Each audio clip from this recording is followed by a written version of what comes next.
e Maurício José, por gentileza.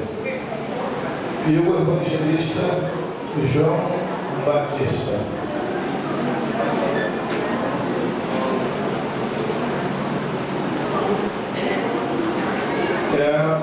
Para que a igreja toda conheçam estes irmãos que a partir de hoje receberão uma unção especial da parte de Deus para um fim específico.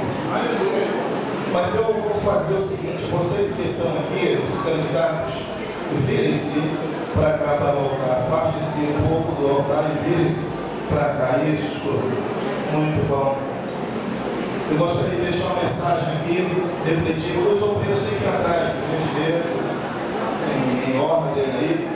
Muito bom. Eu queria deixar uma mensagem aqui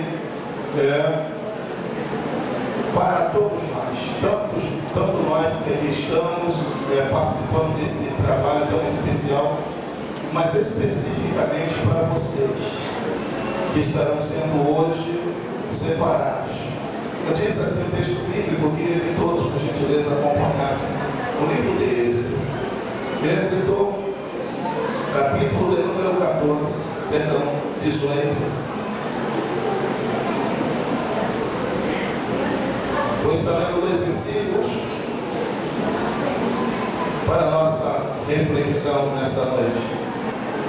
Êxodo 18, versículos 19 e 22. Diz assim, 18, 21 e 22 são os versículos.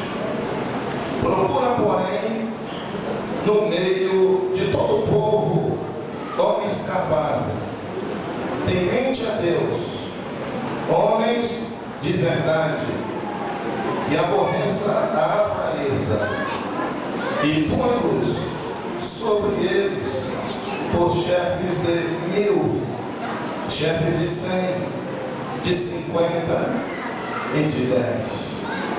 Julguem este povo em todo o tempo, quanto a ti, tragam toda causa grave, mas toda causa pequena, eles mesmos a julguem. Assim a ti mesmo te aliviarás a carga, e eles a levarão contigo. Pai de bondade